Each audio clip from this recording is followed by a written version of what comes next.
sa Pilipinas. NBC Manila Broadcasting Company. DZRH, member, kapisanan ng mga broadcaster ng Pilipinas. Member KBP, oras! Eksakto ang punto. 6:03. Humahataw, humahagupit, lumalatay na komentaryo sa himpapawid. 2 por 2. Walang takot sa paghimay sa masalimuot na isyu ng bayan. 2 por 2. Humahataw na mga balita at impormasyon. 2 por 2. Ating damhin, ating lasapin ang hagupit na 2 por 2.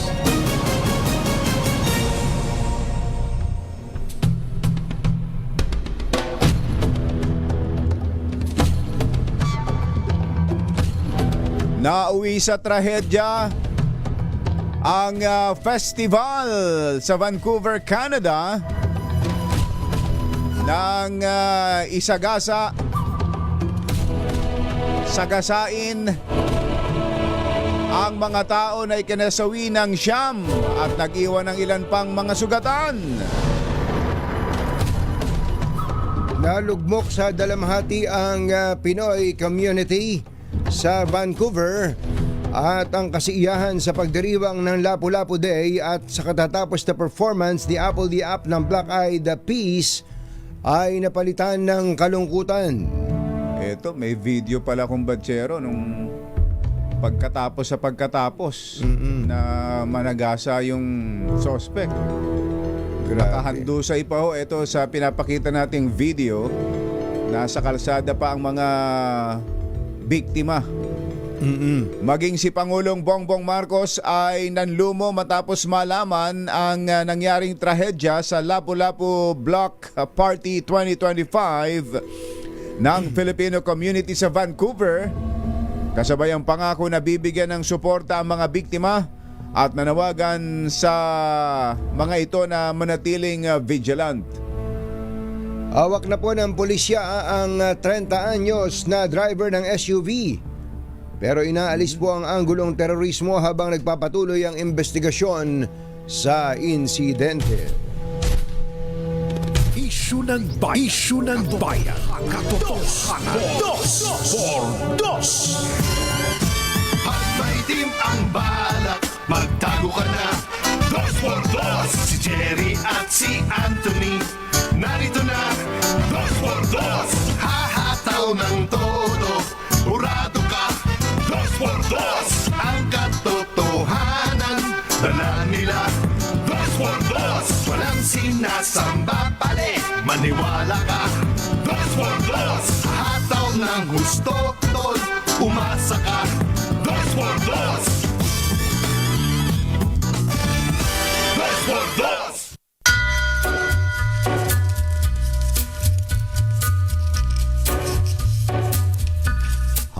Hi. Take a little walk to the edge of town and go across the track Lamig. where the viaduct looms like Magandang umaga, bayan! Bayan! Ito po si Jerry Baha. Ito po naman si Anthony Taberna. life Muli pong sumasa inyo ang 2x2 sa umagang ito ng was Friday! Yuhuu! across the sky. Kumusta kayo mga textmates, mga text partners, mga kapamilya, kapuso, kapatid, kabarkada, mga kapitbahay? Gathering How are ya? How's your weekend? in the dust Yon. black Nakapag-recharge ba? Saan ba kayo nakapunta? Ha? Yung iba talagang sa mall na lang nagpupunta kung banchero, hindi na lumalayo. Yung iba naman ay umuwi ng mga kanilang probinsya, Lalo sandali. yung malalapit Yung na probinsya lang. yung mga lapit sa Metro Manila. Ikaw ba yung nakauwi ng Nueva Ecija? Nakauwi ako sa Cebu. Mayong buntag kanin yung tanan, mga Bisaya. Mata na mo ba diha? Gising na ba kayo? Kumusta ba ang weather, ang temperature sa Cebu nitong weekend? Napakainit din na kumbatsero. Ang kagandahan sa Cebu, kahit saan pwede kang maglublob. Oh, sa dami ng paliguan. Ang problema din po sa Cebu ngayon ay ang traffic. Grabe ang traffic. Talaga. Oh. Parang sabi ko, nasa Cebu na ba ako o nasa EDSA? Talaga.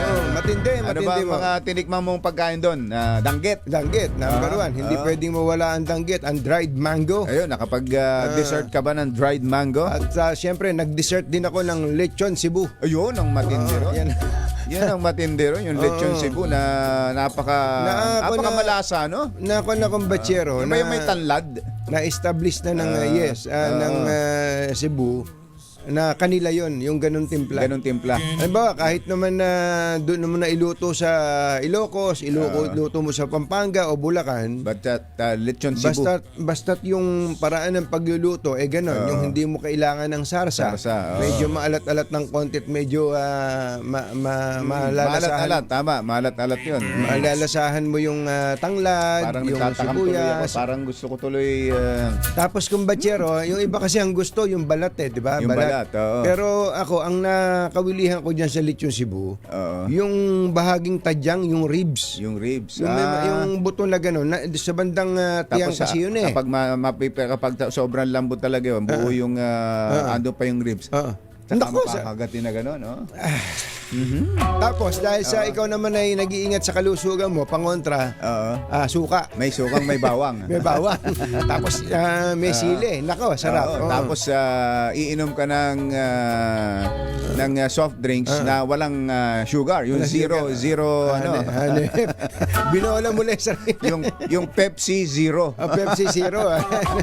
Walang lamangan, ha? Naman, diet ako Diet ako kaya diet, ganito iniinom ko. Pero matutuwa ka sa mga Cebuano kumbatsero. Parang naging parte ng pagkain sa hapag Yung bang kahit na sabihing araw-araw na nilang kinakain yan, makikita mong takam na takam pa rin doon sa pagkain talaga. nila. Kaya ayos. Ayos, ha? Natikman mo na ba yung humba ng Cebu, kumbatsero? Ano ba ang humba? Di ba parang sayaw yata yan o kanta yata yan? Di ba? Yung mga tama. Si Alang Encarnacion, nakikihumba dyan naghumba dyan sa circle. Sa circle. Pero itong humba kumbatsero, ito naman na yung luto nila ng... Zumba raw yun. Zumba. Zumba raw yun. Yung parang adobo lang na matamis-tamis na. Parang sa atin parang patatim. Patatim Parang o kaya sa Nueva Ecija, estopado. Estopado. Na merong bulaklak. Estopado hindi yung stupid. Yung lalaki. Yung lalaki. Estopado po. Ito kumbatsero yung kaya mo maalalang estopado sapagkat may bulaklak na saging. May bulaklak. Yung bulaklak na saging na gano'n. Yung laurel. May laurel din. May laurel din. Tapos yung iba nilalagyan niya ng tause. Tause. Saka yung star anise pampaamo. Ayun, naalala yung star alam anise. na alam ni Yuel. Mukhang nagluluto itong si Yuel. Pakasarap din. May pamintang mga buo. Meron din, kumbatsero. Nagutom tuloy tayo. Masarap yan, lalo-lalo na kung mura ang bigas. Ang kanin dyan sa Visayas. Kapag ganyan ang ulam mo, talaga mapaparami ka ng kanin. Mapaparami ka ng kanin, lalo na kung 20 pesos na nga yan. Sisimula na ho yan by Thursday. Sana nga sa Labor Day. Labor Day. Yan o sa Huwebes, magtuloy-tuloy na yan. Bagamat malungkot ho itong balita, dyan po sa Vancouver, Canada. Tumawag agad sa akin si Professor Alex Barros. Magre-report daw siya. Magre-report ako. At may pangyayari dito sa Vancouver. Sabi ko walang pasok. Wala kaming programa ngayon. Malinggo. Yun. Pakalungkot niyan, kumbatsero. Banner story po yan ng mga pahayagan ngayon dito sa pahayagang Philippine Daily Inquirer. Ayan, 9 dead in attack on Pinoy Festival in Vancouver. Ayun, Lapu-Lapu Day Hope yung tawag nila dun sa event na yon. By the way, sa Cebu din, kumbatsero, merong celebration ng Sabado na yun. Nga pala, dahil merong party doon. Pero po, sa Malaya, yan din ang... multiple dead hurt in Vancouver as vehicle plows into Filipino festival. Ito kung Bachero ay magkakaiba ang death toll na binabanggit. Oo nga, sa CNN kanina nakita ko 11 ang ibinabalita nila. Titingnan natin itong mga susunod. Mamaya baka may makausap tayo mula dyan sa Filipino community. Yes. Andyan ang mga kaibigan natin, sila Ray the Boxer Fortaleza. Oo. Yan, bukod kay Professor Alex Barros, si Ray Fortaleza, si Ray Kalinisan. Ay, kumusta kayo dyan? Oo. Basta't may mga Filipino community event dyan, Kumbachero, andun kung present yung mga yan Meron nga nung tayo nandun pa sa ABS-CBN, may inorganize pang event doon ang ABS-CBN. Ang daming mga Pilipino nagpupuntahan. Sobrang dami. Diyan sa, especially diyan nga sa Vancouver, Kumbachero. Sa Burnaby, mga magkakatabi yan Tabi. Eto, pati ang Manila Bulletin, yan ang banner story, Kumbachero. Filipinos feared dead, scores injured in Vancouver. Ayan, At pati ang pahayagang tempo, ito ang pinakahihintay-hintay ni Kuyang Els Bartolome. Ayan, Ivana Alawi, Dawit. Tsaka ni paring Ray. Teka muna, ba't ba yun? Hindi, ito pala, Festival Tragedy. Natakpan pala ng kamay ko. Ayan, tinakpan mo kasi kung Bachero. Festival Tragedy. Katabi lang kasi yung para kasing kapag nahawakan mo itong pahayagang tempo, parang mawawala talaga ang mata mo doon sa festival tragedy. Talaga. Mapupunta mata mo talaga dito sa Tinalikuran ka pa talaga. Usong-uso sa mga babae ang gano'n, yung magpapapicture ng tatalikod. Tatalikod, tsaka susulyapan ka. Lilingunin kang gano'n. Lilingunin. Kaya nga nauso yun kay Paring Ray. Sabi ni Paring Ray, pag lumingon ka, akin ka. Yun pala yun. Anthony Taberna sa Dos sa DCRH. Oras po natin. Achi, Mr. Jalom Tang, Lakyam Chap Gohun, 6:15 ng umaga. ACS Balita. Susunod na. Balitang makatotohanan. Balitang maaasahan. ACS Balita. Walang makakaligtas. Walang makakalampas. San mang sulok ng kapuluan. Luzon, Visayas hanggang Kamindanawan. Basta't may balita. Ipagwagwagan ng sikat na tagapagbalita. ACS Balita. Kasama ang 2x2 tandem Anthony Taberna at Jerry Baha. ACS Balita. Ang programang ito ay hatid sa inyo ng ACS Manufacturing Corporation, ISO certified, maker of world-class quality Pride detergent. Araw ng Monday, April 28, 2025. Narito na po ang ulo ng ating ACS Balita. Valenzuela Police City Offices tumanggap ng 41 bagong electric vehicles mula sa Valenzuela LGU. MBC DCRH tumanggap ng parangal sa katatapos na 19th Gandingan Awards. Panibagong oil price hike aarangkada bukas. National Food Authority inatasan ng DA na ilipat na ang mga stock ng bigas sa Visayas para sa 20 pesos per kilo rice program. Hospital bill ni Ate Guy, superstar Nora Honor, sinagot ni Pangulong Bongbong Marcos. Dalaga nagbaril sa loob ng CR ng isang fast food chain sa QC. Magandang umaga Luzon, Visayas, Mindanao. Good morning Philippines. Hello world. Kami po ang inyong mga tagapaghatid balita. Ito po si Anthony Taberna. Ito po si Jerry Baha. At ito ang ACS Balita. Usapang bigas na muna tayo, kumbachero. Inatasan ni Agriculture Secretary Francisco Tiu Laurel Jr.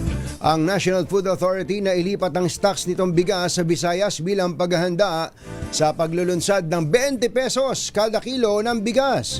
Ito para hindi maantala ang paglulunsad ng programa dahil aabuti ng ilang linggo bago mailipat ang 100,000 50 kilo bags ng NFA rice mula sa mga bodega nito sa bansa, partikular sa Mindoro patungo ng Visayas.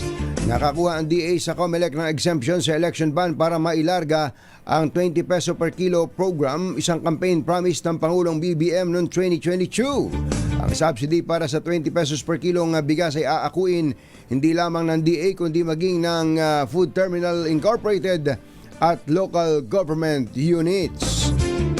Kaugnay niyan, nasa linya na po natin ang kalihim mismo ng Department of Agriculture. Si Secretary Francisco Chu Laurel nasa linya natin. Secretary, magandang morning! Si Ka Jerry at si Ka Tunying po ito. Via Zoom. Nakikinig. Via Zoom pala kasama natin si Secretary. Nabanggit lang natin kanina yung laurel sa ulam. Sa ulam, oh. Napatawag pala kaagad si andiyan na kaagad sa linya si Secretary Laurel. Talaga naman, kapag ganun kasarap ang ulam, naku, mapaparami tayo ng kanin, Secretary. Oo nga ho, magandang umaga ho sa inyo lahat at sa lahat na nakikinig. Opo. Secretary, siguro unahin natin yung anong klase ba ng bigas ito? Sa inyo na po manggaling. Kumusta po bang quality ng bigas? Ngayon pa lang po kasi may mga kwento na may bukbok, madumi, panghayop. Bukod na sa sinabi ni aligasyon ni VP Sara, may mga nagpapakalat ho ng mga pictures ng klase ng bigas na ibebenta raw ho ng 20 pesos. Oo nga ho, nakakalungkot dyan, di pa tayo nag-uumpisa may naninira na. Pero ang katotohanan niyan ay talagang meron bad reputation dati yung NFA rice natin, pero matagal na ho yun. Ngayon ho, ay ang kalidad ng ating NFA rice ay kaka-harvest lang ho yan last year. At kakamil lang yan at kinakain ho namin araw-araw sa DA para masiguradong maayos yan. At binibenta na ho yung NFA rice since 6 months ago as the 29 peso rice. At itong huli yan yung 33 peso rice through the LGUs. At kita naman natin na wala naman nagre-reklamo at I can assure na maayos ang kalidad nito. But of course, walang sistemang perfect. Meron tayong magiging reject dyan ng konti. But, even in the food industry, may standard na 1% to 3% na nabubulok. At ang importante dyan, yung quality control namin at hindi namin mailabas yung medyo hindi maganda. At ma-deliver lang namin sa tao, sa consumers natin yung magandang kalidad. Quality control matter ho yan. Opo. Na-check na ho ba ang lahat ng stocks ng NFA? Kasi 28 na ho ngayon, ilang araw na lang, 3 days. May 1 na yung rollout na mismo ng project. Yes, tuloy-tuloy umiikot yung ating NFA administrator at saka yung top management ng NFA natin. At pati ako mismo nagpapaikot din ng mga staff na para ma-testing ho mabuti. At so far so good ho. Yung pong rollout ay sa Visayas. Doon po ba mismo sa Visayas, Secretary, ay hindi sapat ang supply o stocks doon sa mga bodega ng NFA doon? Halimbawa, sa Cebu, may bodega ang NFA dyan, sa Iloilo. Hindi ba yun sapat para sa buong Visayas region? Kulang ho yun. Kasi sa Cebu lang, ang hinihingi nila sa amin na estimate is 600,000 bags. And ang stocks nga natin ngayon sa Cebu is around only 12,000 bags. Nako. Ang Mindoro naman, meron tayong, which is the regular supplier natin ng Visayas, besides Iloilo, meron nun 800,000 bags. Iloilo, marami din. So, para malaman lang ng ating mga kababayan, nung Pebrero pa ho, pumunta na sa akin yung LGU ng Mindoro, pati yung mga farmers mismo pumunta sa opisina ko at nire-request na i-move out na itong mga stocks na to dahil peak season na, papasok na tayo ng peak season ng harvest at kailangan natin magkaroon ng spasyo para makabili tayo ng bigas sa kanila ng 23 pesos per kilo na dry. So, napaka-importante ho ma-move out at parang lumalabas lang naman to is parang nagkaroon ng sale, discount pricing. Dahil kailangan talaga ma-move out yung stocks natin. Yung pong logistics complication, logistical complication, from one island to another. Hindi ba dagdag na gastos 'yon sa pamahalaan mismo? Normal naman yun na ginagawa ng pamahalaan. So, yes, it is gastos ho yan, pero it is part of the normal operation of... Siyempre, hindi naman lahat ho ng area sa buong Pilipinas nagpo-produce ng rice. Ano? Kaya talaga nagre-reposition talaga ng rice ang NFA on a regular basis. So ang Central Visayas, nandiyan po yan sa Cebu ang una, kung manggagaling sa Mindoro ang biyahe, kung po yun, yung 12,000 na meron ng NFA sa Central Visayas, sapat na yun for the rollout. Pero yung mga succeeding days, yun ang kailangan yung punuan, ano? Yes, kaya sir, nag-umpisa na tayo actually last week para mag-move out. So, ang scheduled move out immediately from Mindoro is 40,000 tons for this week. So every week na yun, tuloy-tuloy na yun. Tapos Iloilo, may ganun din, mga 40,000 tons ilipat. Basically, ang isa-service natin is Region 6, 7, and 8 sa Negros Island Region sa umpisa. Oo. Baka ho magselos yung iba, Secretary. Bakit Visayas? Bakit Region 6, 7, 8? Baka alam niyo naman may mga mapanaghiliing mga kababayan tayo. Maraming mga siloso. Maraming mga siloso. Ano ba ang dahilan? Bakit Visayas ang una? Well, number one, pinag-aralan ho namin yung, ako mismo personal, yung poverty incidence sa buong Pilipinas. At one of the highest is yung binanggit ko mga regions nga, 6, 7. Although of course sa Iloilo hindi naman mataas doon, pero yan yung supply area. So, parang hindi naman natin pwedeng bigyan naman yung nagsusupply din, di ba? Ng bigas.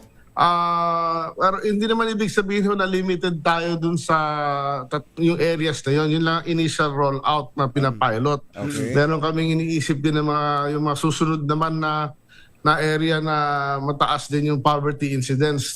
Siyempre naman, kung mamimili lang tayo, dapat siguro unahin natin yung mas hirap talagang areas. Ano po susunod after Visayas? Well, medyo mataas ang poverty incidence sa BARM ho. Sa BARM area. So that might be the second.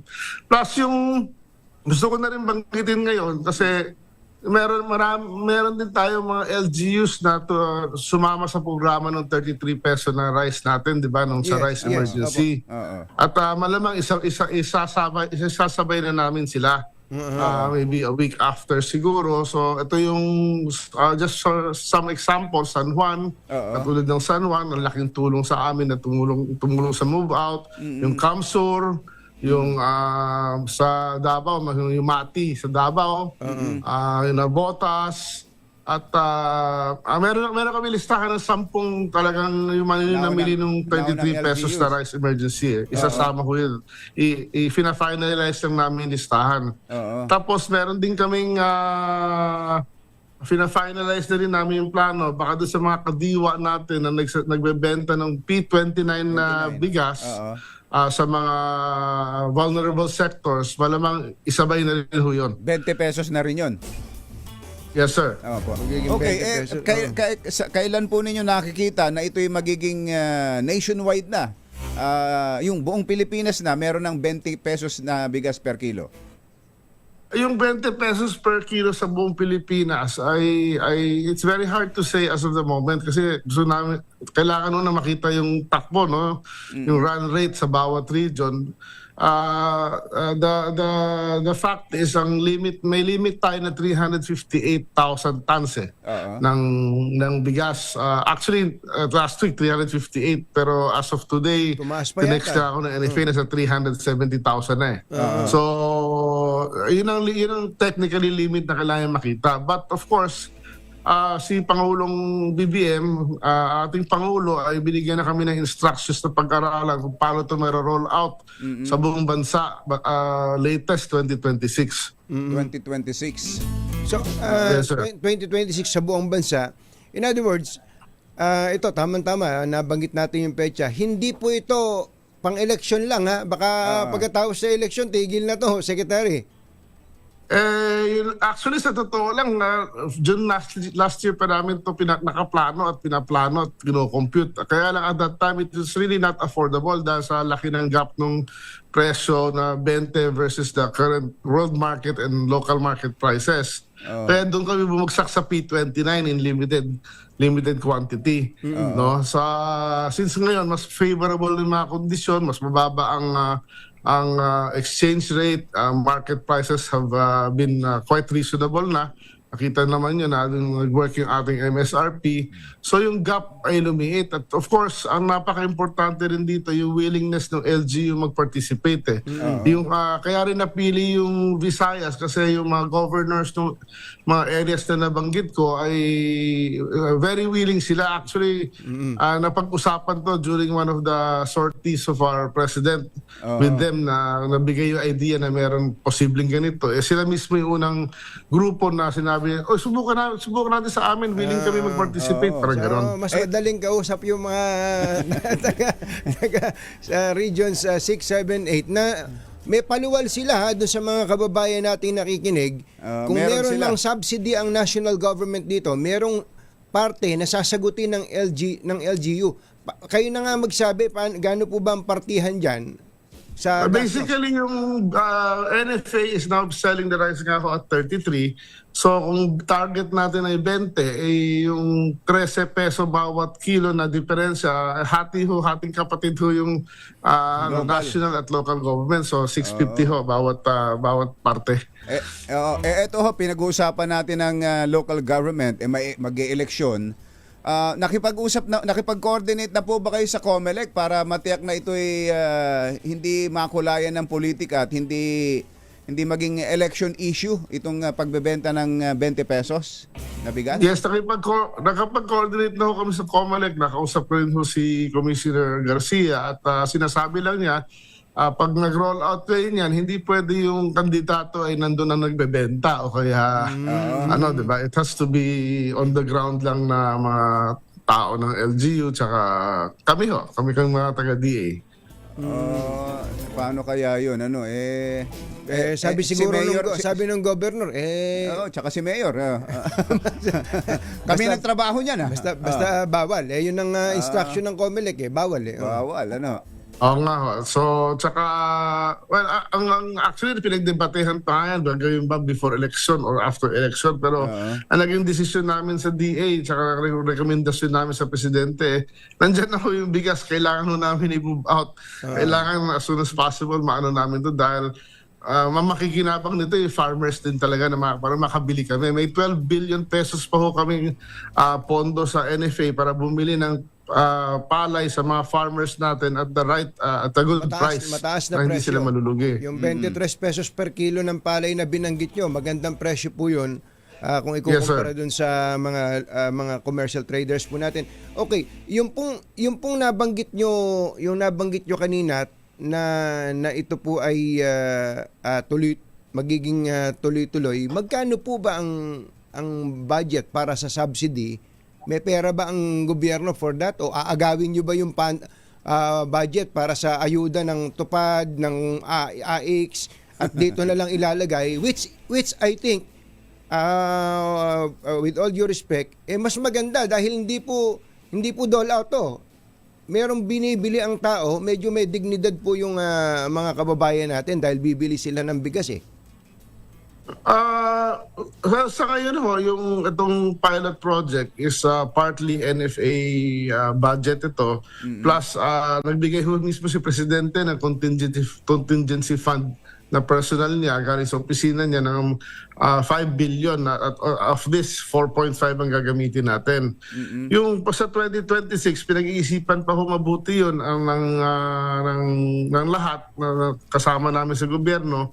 At posible ho yung mabawasan sa nabanggit yung mga programa dahil yun nga, mas maganda nga ito ho, pag binigay itong bigas ng mura sa ating mamamayan, makikinabang dito yung farmer kasi yung pera na ililipat dito sa amin kunyari at dagdagan yung pondo ng NFA, sa farmer din mapupunta yung pagbili ng mas mataas na presyo. Ayun, maganda nga ho yun. Kaya dati nung masimulan yung contract farming sa bigas, talagang hindi, actually bago masimulan yun, madalas ho naming mapag-usapan dito ni Kumbatsero yon. Nagtutuloy-tuloy ba yon, Secretary, at may sapat bang pondong nailaan para doon? Well, last year, tuloy-tuloy yun na nangyari yun dahil may pondo si NIA, yung National Irrigation natin. For this year, wala silang pondo para doon, pero nagkaroon ng agreement ang DA, NFA, tsaka ang NIA na itutuloy nila yung programa, kami ang magbibili. Oo. Okay, so lahat, ulitin natin, lahat itutuloy yung programa. In other words, lahat po ng magiging ibebenta ng 20 pesos per kilo na Galing bigas sa- ay puro lokal na production po ito. Bunga po ito ng pagpapagod ng ating mga magsasaka na mga Pilipino. Itong pilot project ko, lahat ito talagang for local rice ho to. So galing sa ating mga farmer. Kaya kapag tinangkilik din natin to, parang tinutulungan mo din yung mga lokal na magsasaka. So darating po ba, for now, kasi sabi niyo for now, so darating ba ang panahon na ang 20 pesos na bigas ay maaaring imported din? Well, kasi ito initial computation ko ho dito for next year, no?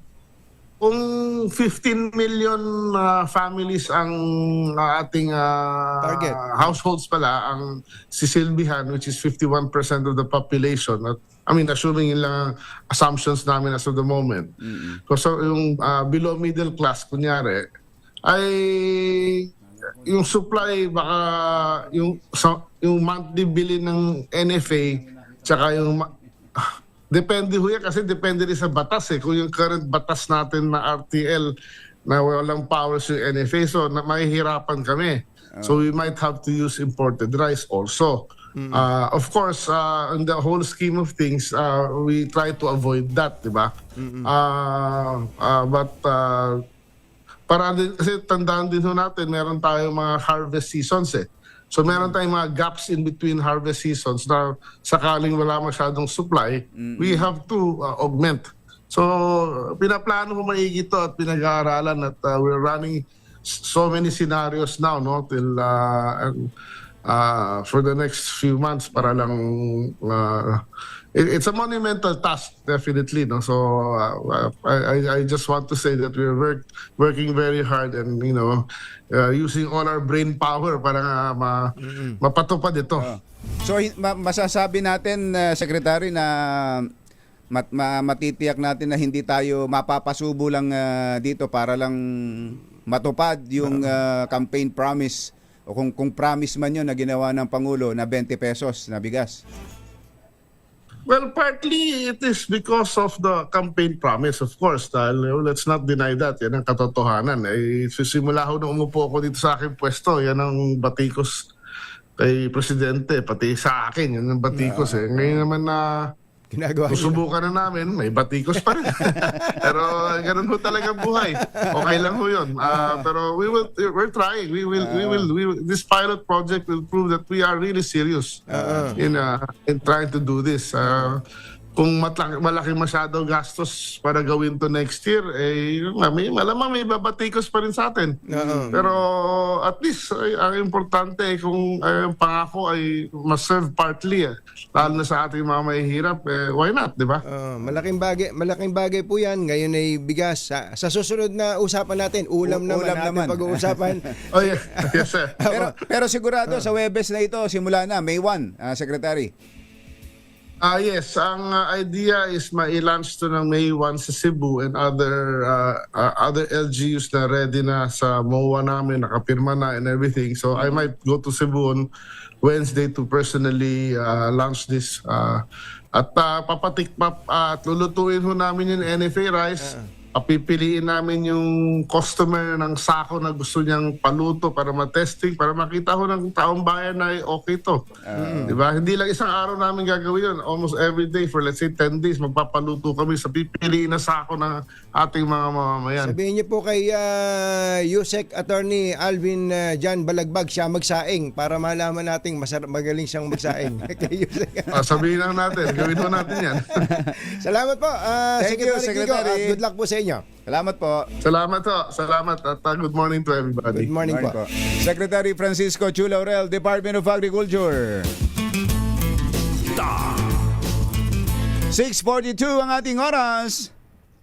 Walang balitang makakaligtas, walang balitang makakalampas, saan mang sulok ng kapuluan. ACS Balita! ACS Balita! Ang programang ito ay hatid sa iyo ng ACS Manufacturing Corporation, ISO Certified, maker ng world-class quality Pride Detergent. Hi, hi, hi! Maganda morning. Ano araw today, kumbachero? Today is Laundry Day, Pride Day. Yahoo! At pag Laundry Day, Friday, all you need is Pride Washing Machine Detergent. May triple stain away formula, kaya tanggalang makapit, madikit, malupit na dumit man siya, kaya easy ang labada. Kaya pala mula noon hanggang ngayon, All you need is pride. All you need is pride. ACS. Kasama ang 2x2 Tandem Anthony Taberna at Jerry Baja. ACS Balita!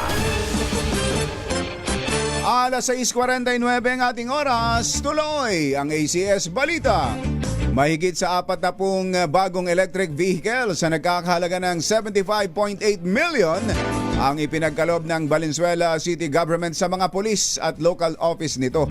Layon ng naturang hakbang na may taguyod ang maasahang transportasyon at mapagandang paghatid ng serbisyo sa publiko. Pinangunahan ni Mayor Wes Gatchalian ang distribution ng kabuang 41 e-vehicles, 35 ang para sa Valenzuela City Police Station habang 6 ang ibinigay sa iba pang opisina ng lungsod. Bahagi na nasabing inisyatiba ang Go Green Valenzuela program ng Valenzuela LGU para mabawasan ang pangmatagalang gastos sa petrolyo at maintenance. Nasungkit ng DZRH ang most development-oriented AM station sa isinagawang 19th Gandingan Award sa UP Los Baños, Laguna. Pinarangalan din ng El Nino ng DZRH bilang most development-oriented radio plug. Nominado naman ang wag na yung nominado, hindi mo nanalo. Yun na lang nanalo. Hindi, basahin ko. Sinulat ni Tino ang magtampo eh. Nominado naman ang mga batikan na broadcaster ng himpilan, kabilang rito sina Anthony Taberna bilang Best News Anchor sa Best News Anchor category, Edniel Parosa at Val Gonzales sa Best Field Reporter category, Deo Macalma para sa Best AM Radio Program Host category, Angelo Palmones para sa Gandingan ng Agham at Teknolohiya. Break Time, Damdaming Bayan, Huling Biyahe at Kinaliwa sa DZRH Stories Pinoy documentary para sa most development-oriented AM program. Yun. Samantala, kasado na ang higit pisong oil price hike bukas. Batay sa abiso ng Department of Energy, naglalaro sa 1.20 hanggang 1.50 ang pwedeng itaas sa kada litro ng gasolina. Samantalang halos piso naman ang pwedeng itaas ng diesel at 70 centavos sa kerosene.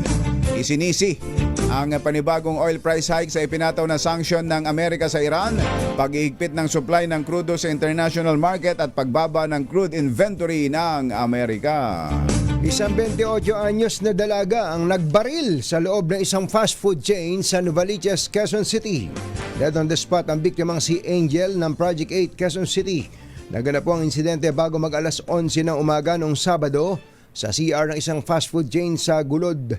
Ayon sa CQ ng fast food, nakita niya nagtungo ng CR ang biktima at ilang minuto lang ay nakarinig na siya ng putok ng baril at nang puntahan niya ay nakita si Angel na duguan. Inaalam pa ng QCPD ang motibo ng pagsusuicide ng biktima na ang mga labi ay nakalagak ngayon sa isang punerarya sa Novaliches. Kinumpirma ng Presidential Communications Office na ang Office of the President o si Pangulong Bongbong Marcos ang nagbayad ng hospital bill at iba pang bayarin ng yumawang aktres at national artist na si Nora Honor. Maliwanag ni Presidential Communications Senior Undersecretary Ana Puod, ito ay sa ilalim na rin ng hospitalization benefits na ibinibigay sa mga national artists.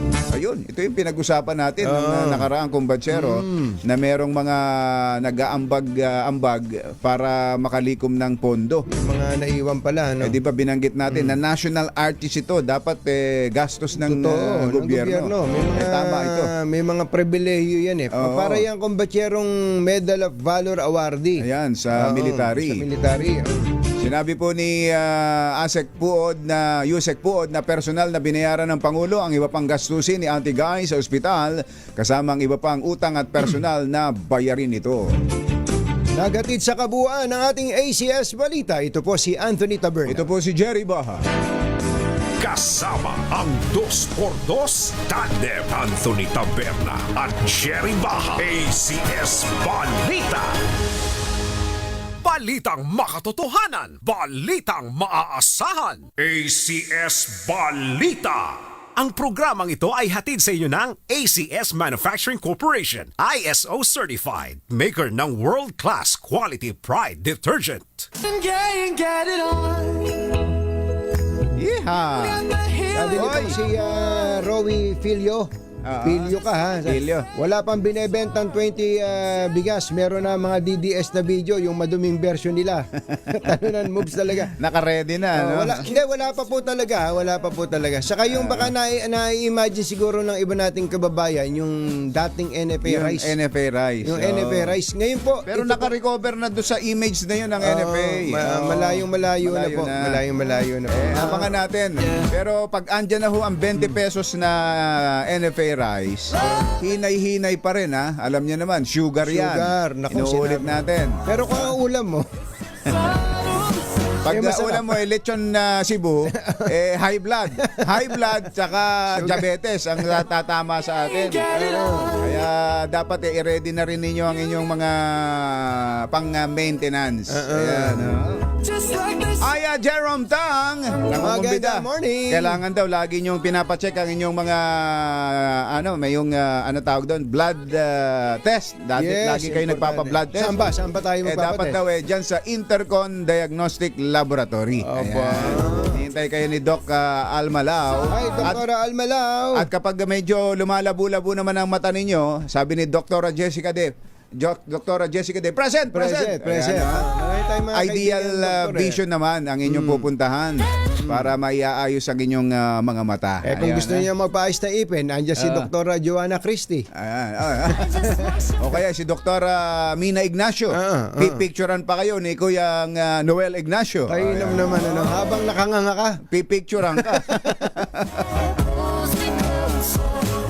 Mga araw kong batsero, pag sumakit ng ipin mo, dadalihin ka ng dentista, bubunutin ka agad ipin mo. Ngayon, hindi. Ang Wala na. mga dentista natin, kagaya nga dyan sa Dentacare Combatcher, kung paano isasalba ang ipin mo.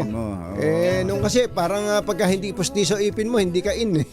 Lalo na ngayon, hindi, may yung pinapakabit sa may ngipin ka, tapos gaganon, para daw maputi ang ngipin mo. Binir. Binir. Binir. Parang ito si Binir Enciso. Burn pala, burn. Burn yun. Si Bine ng GMA. GMA, si Bine. Si John Bine. Si John Bine.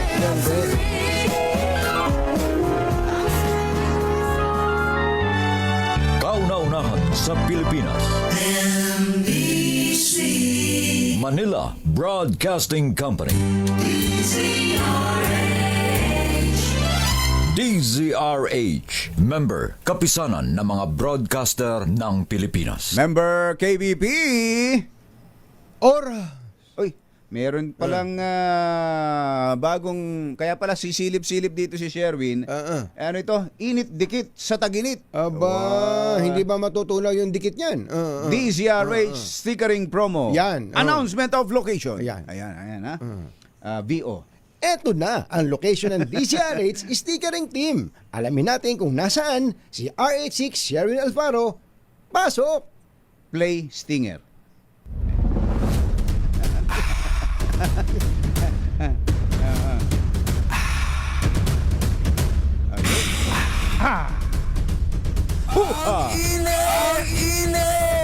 Abangan sa mga transport terminal ng DZRH roaming team at manalo ng instant pa premyo sa Init Dikit sa Taginit. Sticker La Cash Promo. Didikitan namin ang inyong mga sasakyan ng DZRH sticker at magpaikot ng DZRH Roleta at manalo ng groceries, cash, bigas at DZRH merchandise. So ano pang hinihintay nyo? Magpadikit ng DZRH sticker at manalo sa Init Dikit sa Taginit. Sticker La Cash Promo. Ayun! So, yung location, i-announce natin. Ang location ay siya na ba mag-announce? siya na ba mag-announce? Si Sherwin mismo. Nakasulat kasi dito eh. Kami, Sherwin. Location. Location. Sabi siguro ni Sherwin, napakagulo naman itong mga anchor na to. Go, Sherwin! Gulo? Ang aga-aga, pero syempre dahil maaga-maaga hindi pa ganong mainit, pero pag-iinit ang umaga nyo dahil sa instant pa premyo na dala-dala ng Diesel H stickering team dito nga sa ating init dikit sticker Lacash promo dito yan sa bahagi ng Raha Sulaiman Park dito yan sa lungsod ng Manila sa may Malate, Manila. Maggabay lamang malapit dito sa may monumento ng pinakamatapang na tao si Raha Sulaiman at syempre magpadikit ng Diesel H sticker at manalo ng ating mga instant premyo hatid ng DZRH. Kaya naman sa mga nais manalo, yung mga nakatune-in po ngayon ng mga sasakyan, sumugod na kayo dito dahil napakarami namin dalang papremyo para sa inyo lahat ito. Mga sasakyan, mga taxi, mga pribadong sasakyan na gusto magkaroon ng Diesel H sticker, talaga namang inyong-inyo lahat ang ating papremyo. Cash, bigas, grocery, at Diesel H merchandise. So ano pang hinihintay nyo? Sugod na sa Raha Sulaiman Park dito sa may Malate, Maynila. RH number 6, Sherwin Batalfaro, Diesel H, una sa Pilipinas, una sa Pilipino. Yehey! Yoho! Member KBP, ora! Kapopoy, 9 na minuto na makalipas ang 7 ng umaga. Balitang bagong-bago. Balitang dapat alam mo. Balitang magdadagdag ng talino. Dahil bagong impormasyon, makibalita. Unang-una sa DZRH. Pangunahing balita. Kasama ang 2x2 tandem nina Anthony Taberna at Jerry Baha. Lunes, Abril 28, 2025. Narito na po ang ulo ng ating mga pangunahing balita. Bilang na mga nasawi sa Vancouver tragedy, umakyat na sa 11. Mayorya ng mga pamilyang Pilipino mahirap ang tingin sa sarili ayon sa SWS survey. Mahigit sa 57,000 botante lalahok ngayon sa pagsisimula ng local absentee voting. Sandy Cay sa West Philippine Sea kinubkob ng China kasabay ng Philippine-US missile drills. Pipi Sara naglabas ng galit kay Congressman Joel Chua, inopakan sa campaign rally sa Maynila. Home delivery ng driver's license at plaka ng sasakyan ikinakasa ng LTO. Magandang umaga Luzon, Visayas, Mindanao. Good morning Philippines! Hello world! Kami po ang inyong mga tagapaghatid balita. Ito po si Anthony Tabern. Ito po si Jerry Baha. At ito ang... Pangunahing balita. Sunog! Sunog! Sa Commonwealth Avenue, QC, andon si RH5, Val Gonzales. Kaminbal! Jerry at Anthony, bago mag-alas 7 ngayong umaga, nang ideklara na ng Quezon City Fire Department na fire out na itong sunog na sumiklap dito sa Quezon City ngayong umaga. Partikular na nasunog ay isang warehouse na nandito sa kahabaan ng Commonwealth Avenue westbound. Partikular na yung galing ng Fairview patungo ng Quezon Memorial Circle. Manipis na usok na lamang yung makikita dito sa natutok na may kalakihang bodega ito. Natabing-tabi lamang nitong tanggapan ng QCPD Traffic Sector 5.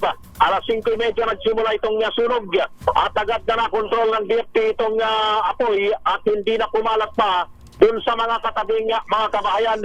Nagdudulot na ngayon na Jerry Anthony ng napakatinding traffic itong sunog na ito dahil isa, dalawa, tatlo hanggang 4 na lane ang okupado dito sa bahaging ito ng Commonwealth Avenue. Ang mga natatraffic ay yung mga sasakyan, particular na yung mga pampublikong sasakyan na galing ng Fairview patungo ng Quezon Memorial Circle. Sa ngayon ay nagdagdag na ng sapat na bilang itong mga tauhan ng Quezon City Traffic and Transport Management maging itong mga tauhan ng MMDA para isika itong mga sasakyan at dahil yung mga papasok ng kanilang trabaho, kanilang eskwela ay nababalam na sa mga oras na ito dahil dito sa nakahambalang na napakaraming mga bumbero dito sa bahaging ito ng Commonwealth Avenue. Sa ngayon ay hindi pa malaman ng Bureau of Fire Protection kung anong kanin itong tulad na umabot sa ikalawang alarma. Wala namang naitatalang nasaktan o nasugatan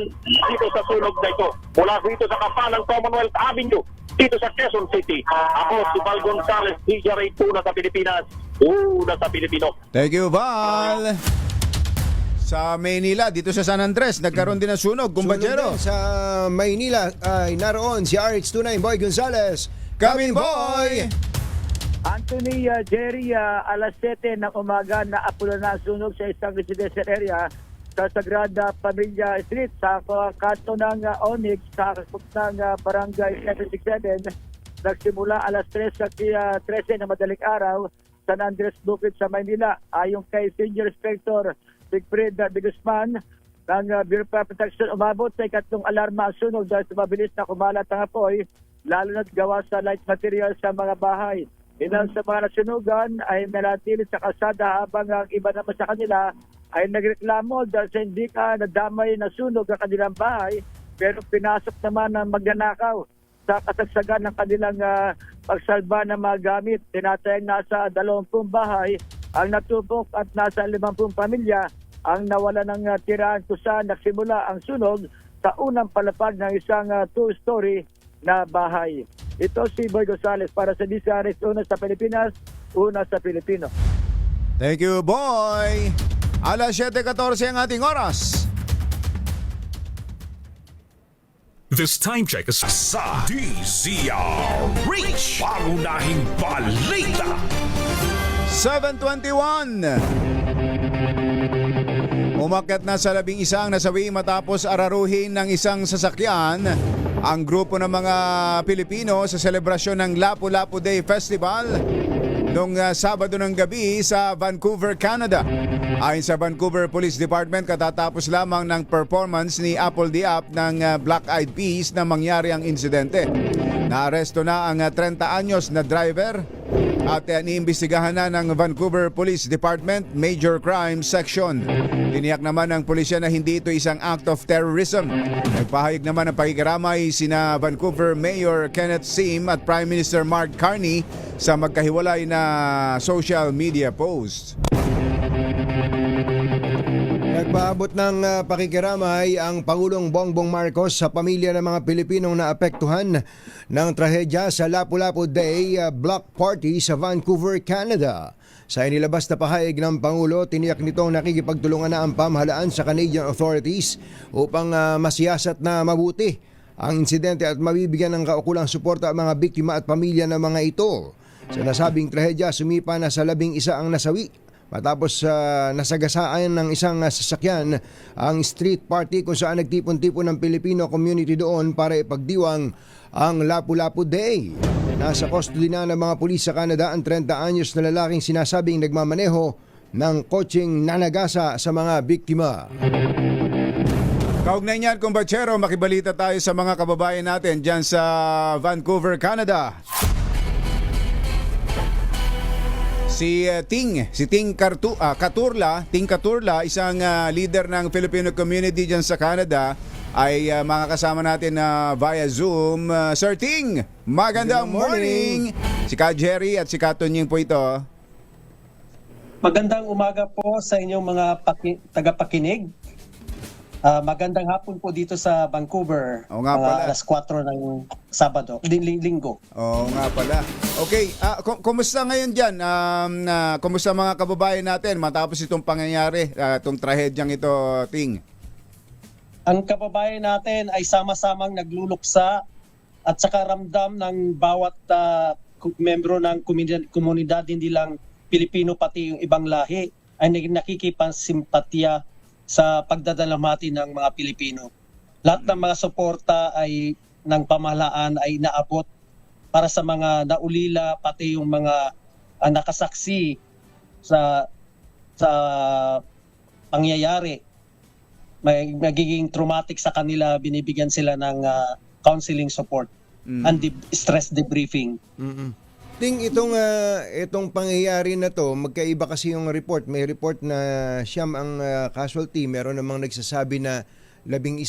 Officially, dyan po ba sa Filipino community sa Vancouver, especially sa Vancouver, ano ba ang report na natanggap nyo as to the number of casualties? Nung kagabi, wala pang confirmation yung police. Mga sabi-sabi, umaabot lang 20. Pero takas mahigit na more than 40 yung nasugatan at saka malughang na nasaktan. Pero kanina sa tanghali as of 12 noon, naglabas ng official statement ang pulisiya. Sinasabi nila na 11 ang namatay, ang nasawi. Tapos more than 20 ang nasugatan na nagpapagamot sa siyam na iba't ibang pagamutan dito sa Lower Mainland ng Vancouver. Lahat ba ng daw dadagdag pa yung casualty kasi iba talaga critical. May mga critical. So lahat ba ng mga namatay at nasugatan mga Pilipino, Ting? Hindi pa nasabi pero majority Pilipino kasi majority yung nagpunta doon ng festival is mga Pilipino. Pero marami din mga ibang lahi, mangilan-ngilan na nakisaya kasi mga kaibigan nila Pilipino. At saka iba naman is maganda yung experience nila sa Filipino culture. Kaya nagpunta sila doon. Yung po bang 30 years old na driver ng SUV na to, ano bang lahi ito, Ting? Ang sabi ng sa police, pero hindi naman malinaw, pero may mga nagbanggit na Vietnamese Chinese ang niya. Tapos dito na siya sa Vancouver lumaki. Tapos meron siyang history ng police incidents, tapos may mga records sa mental health. Tapos may nagsasabi na kalalabas din daw sa mental institution. Nako po. Saka nung pagkatapos ng lumagasa siya ng mga tao, pilit niyang tumakas. Pero nasakote siya ng mga matatapang na mga Filipino bystanders. Tapos kinuntain siya, tapos may dumating yung police. At saka tinanong sila sorry nang siya lang ng sorry. Parang yung sorry niya, hindi, parang walang masyadong emosyon. Parang normal lang na Sa mga nakakita, talagang yung pangyayari sadya at hindi aksidente. Hindi po. Pero na-roll out ng mga pulisiya na it's non-terrorism. It's sa kasalukuyan iniimbestigahan 100 kapulis ang inatasan na mag-imbestiga sa motibo ng itong mamang to. Tapos may pati iniimbestigahan din nila yung preparation, security preparations ng festival, lahat ng mga detalye ng ganyan. So far wala pa silang statement sa ganun. Pero may nagsabi na yung ibang roads walang masyadong balakid, walang roadblocks. Tapos hindi ganun palaki katibay yung parang harang. Tapos yung mga magkataon kasi nung pagkatapos ng performance ni Apple the App, nabasa ng mga tao, siyempre dadaan ng food truck, gutom sila, so namimili kumain sila. So yun ang tapat na pumasok yung suspect. So bukod dun sa aspeto na may problema to, baka may problema to sa pag-iisip, kalalabas lang sa mental institution, wala pa bang impormasyon kung meron ba siyang kaaway na Pilipino o meron bang mga background itong taong ito na galit sa mga kapwa niya Asyano? Kasalukuyang iniimbestigahan nila yung motibo sa ngayon, according sa pulisiya. Okay, pero ikaw Ting, may mga personal kang kakilala do sa mga nabiktima? Meron po isang co-member ko na active sa community organizing. Oo. Yung ano niya, yung brother-in-law nasawi, pati yung pamangkin niya nasawi. Naku. Tapos ang nakakalungkot kasi isa sa mga sa 11 na nasawi, Namatay. isa yung bata. Bata. Musmos. Ilang taon? Isang musmos. Ilang taon 'yun? Hindi pa sinasabi, parang toddler. Toddler? Toddler lang. Siguro mga Mario Joseph. Oo. Ay, nako. Mariusep. Nakakapagdumo kasi talaga yung mga naglabasan yung mga graphic videos, pero inakiusapan namin yung komunidad na be sensitive sa mga naulila. So wag na natin i-share. Oo, tama. So yun ang nakita ko yun, pero nakapanlumo. Oo.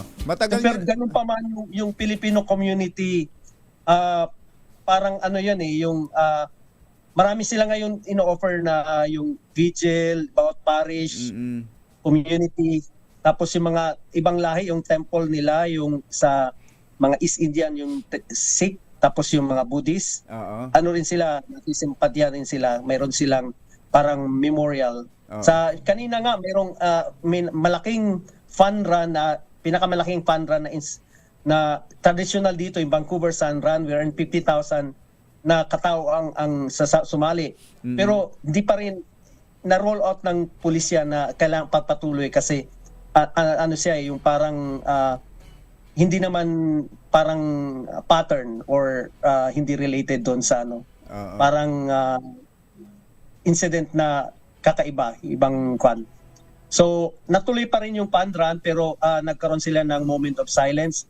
Lahat ng ng politicians dito kinabukasan merong federal elections dito, yung Prime Minister na kasulukuyang tumatakbo si Prime Minister Carney ay nakikipasimpatya lahat ng mga tumatakbo sa pagiging premier ng Canada, Prime Minister ay nakikisimpatya. Isa nga doon yung nandun isa si Jack Mitzing, yung NDP, nandun siya mismo sa pangyayari yung concert na yon ni Apo. So ito'y annual event, matagal nang ginagawa ng Filipino community dyan at kasama ka ba sa organizer nito, Ting? Sa itong event na to, hindi ako kasama kasi mga kaibigan ko yung organizer. Ang event namin madalas is yung Pinoy Festival, isa pa nakamalaking festival dito sa buong Canada. Pangatlong taon namin. Last year, ipinadala ng TFCC, Martin Rivera, meron kaming 30,000 people. So, declared na yun na pinakamalaki sa buong Canada. We're in inclusive, lahat na ibang culture. Pero itong Lapu-Lapu, pangalawang taon pa lang po ito. Kasi ito is spearheaded na ng isang member of Legislative Assembly na kalahating Pinay, kalahating puti. So, yung nanay niya, taga Cebu, tapos sabi niya may descendant ni Lapu-Lapu. So, pangalawang taon to. So, parang celebration ng heritage, culture, tapos yung pagkain, lahat ng all about bringing the Philippine experience here in the mainstream Canada without Canadians flying to the Philippines. Ang kilala namin dyan sila... So, pangalawang taon, ang kilala namin dyan, Ting, sila Ray Fortaleza tsaka si Ray Kalinisan. Okay lang naman ba sila dyan? Mga katropa po namin yan, mga kaibigan ko po, sila Ray Fortaleza. Mga yun. Kasi dito sa Vancouver, marami kaming mga kanya-kanyang mga advocacies. Ako advocacy ko as diversity and inclusion, pati Filipino empowerment, community engagement. Si Ray Fortaleza naman is more on media. So may kanya-kanya, pero at the end of the day, sama-sama kami para sa ikaunlad ng Filipino community. Okay. Ting, maraming salamat sa update. Makikibalita uli kami sa inyo. Thank you. Oo, ganun po. Maraming salamat. At saka lang, yung ang pinaka-lesson dyan ay sila Lapu-Lapu at matapang. Pilipino ay sama-samang magiging matapang sa pagbangon at pagdadamayan, damayanan. Okay. Ting, thank you. Si Ting Caturla, Filipino Community Leader dyan po sa Vancouver, Canada. Mga nangunguna at mga bagong balita sa DZRH. Pangunahing balita. Alas 7:33. mga nangunguna at mga bagong balita sa DZRH. Pangunahing balita. Muli pong inaanyayahan ng Philippine Amusement and Gaming Corporation ang lahat ng amateur and professional photographers na lumahok sa PAGCOR Photography Contest 2025 na may temang Infrastructure for Economic Development. Kamu na. Formal na binuksan ang nasabing photo contest nitong Feb 1, hudyat na maaari na magsumite ng entries ang mga interesadong lumahok. Yun. Ito po ay para sa mga amateur at professional Filipino photographers na may edad na 16 na taon gulang pataas. Ayon kay PAGCOR Chair and CEO Al Tenco, layo ng photo contest ngayong taon ay ipakita ang mahalagang papel ng mga proyektong pang-infrastruktura gaya ng mga highways, tulay, seaports, airports at iba pang may kinalaman sa pag-unlad ng ekonomiya. Maaaring magsumite ng photo entry sa ilalim ng 3 kategorya, ang conventional, mobile at drone. Ayan, 8 grand winners ang pipiliin ng PAGCOR sa bawat kategorya. Tatanggapin po ang mga entries hanggang July 31 na lamang ng taong ito. Pangunahing balita. Tuloy ang ating mga balita. Mayorya o 55% ng pamilyang Pilipino ang itinuturing ang kanilang sarili bilang mahirap. Ito ang lumabas sa pinakahuling survey ng Social Weather Station na nilahukan ng 1,800 respondents mula April 11 hanggang April 15. Sa resulta, mas mataas ito kumpara sa 50% na naitala noong Enero. Pinakamarami sa mga nagsabing sila'y mahirap ay mula sa Mindanao, 70%, sumunod ang Visayas, 67%, at sa Metro Manila, 45%. Oy, dun sa mga local absentee voters natin, aarangkada na po ngayong araw ang local absentee voting. Ayon kay COMELEC Chairman George Garcia, maaari po makaboto ang mga local absentee voters simula alas 8 na umaga hanggang alas 5 ng hapon hanggang April 30. So hanggang Miyerkules lang. Ang mga butanteng kwalipikado ay maaaring makaboto ng 12 senators. Engineer Tony Nanggel, 12 senators. 12 daw, ha? At isang party list. Bawal pag sumobra. Ay, bawal. Masasayang. Sayang At yun. isang party list organization gamit ang automated counting machines. Oo. Mahigit 57,000 na mga pulis, sundalo, government personnel at miyembro ng media ang naprobahang absentee voters ng COMELEC ngayong eleksyon. Ayan. Doon sa party list, isa lang din. Isa lang. Kaya gaya ng turo ni Kong Kuya Angel, kapag hawak na ninyo yung balota, baliktarin nyo kagad. Baliktarin nyo kagad at hanapin nyo kung alin doon yung anong number gusto ninyo. Tapos pagka nakuha nyo na, itihaya nyo na yung balota. Saka kayo Yun daw bumoto. party list ang unahin nyo. Yun ang sinasabi ni Kong Angel. Yun. Ganun kaya ang ginagawa ni RH52, Edniel Parosa. Kami na, Edniel! Magandang umaga, Jerry at Anthony. Kahit ilang ulit mong baklasin, bumabalik pa rin itong mga pagbumukat, mga pangalan ng mga kandidato dito sa kahabaan ng Agora Street sa lungsod ng San Juan patungo doon sa lungsod ng Maynila.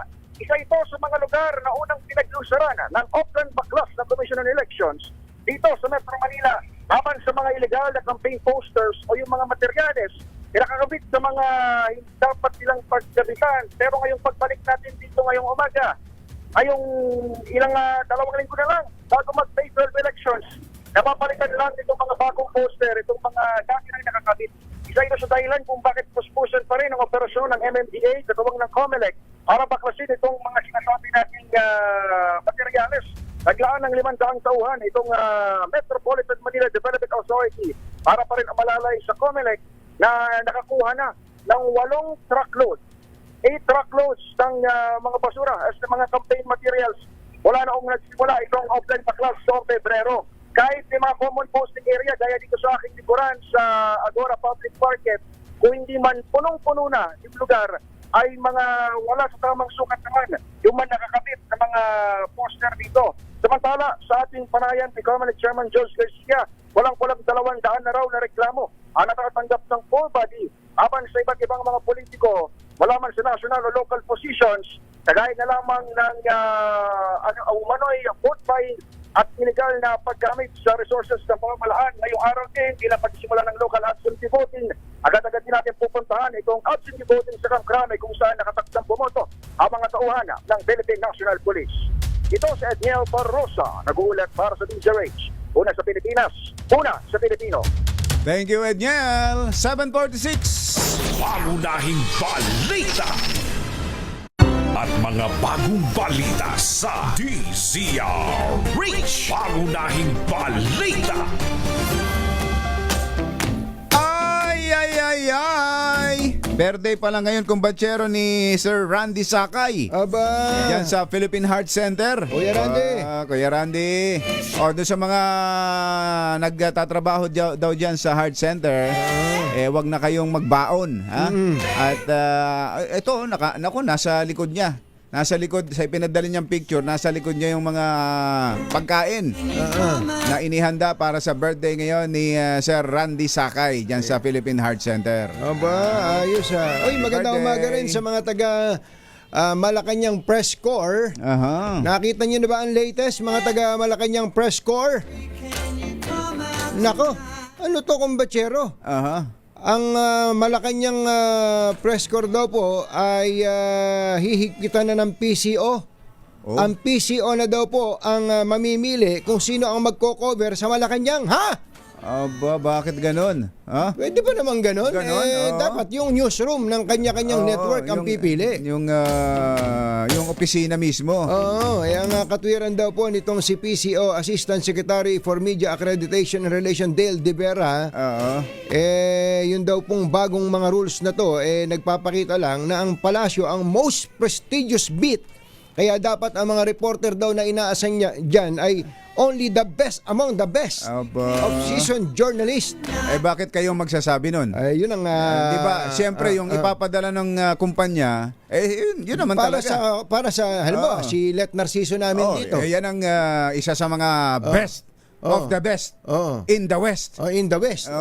Katulad nito, ang nakalagay po sa guidelines, only journalists from tanging mga mamamahayag from media organizations sa mga organisasyon ng media that have been in existence for at least 5 years na nabuhay sa nakalipas ng 5 taon will be considered. Ang ikukonsidera lamang ito matindi, applicants, ibig sabihin yung reporter must have 5 years experience. Meron daw kailangan 5 taong experience. Covering politics. Na nagko-cover sa politika. Or government.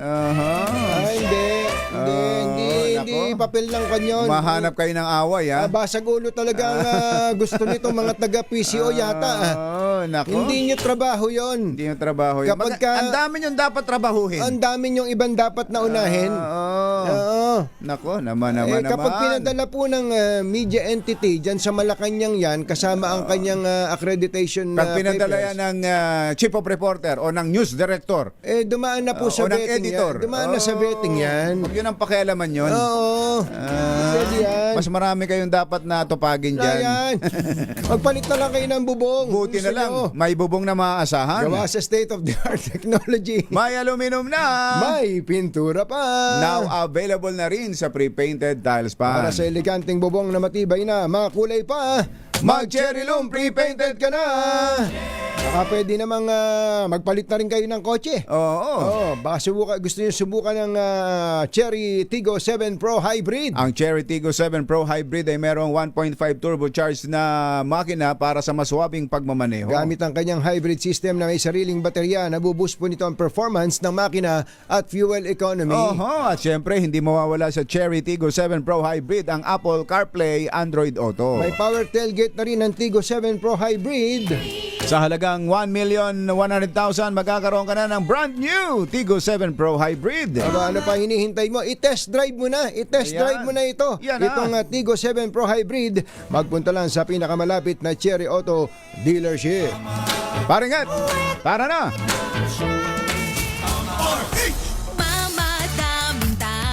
Kita mo ba yung pangyayari sa Manila?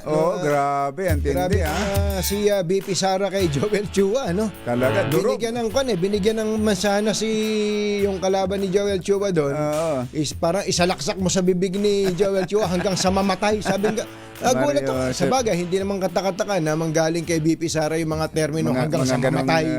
salita. Oo. Pero sa Maynila pala, kumbachero, speaking of Maynila, si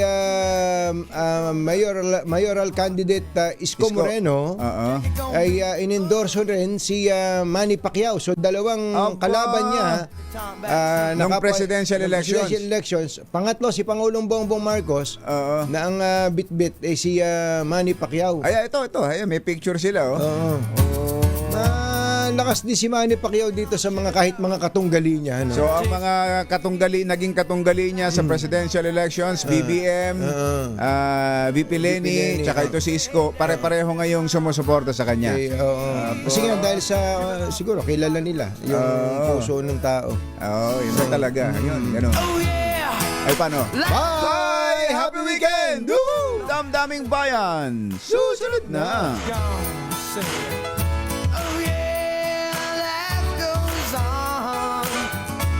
This time check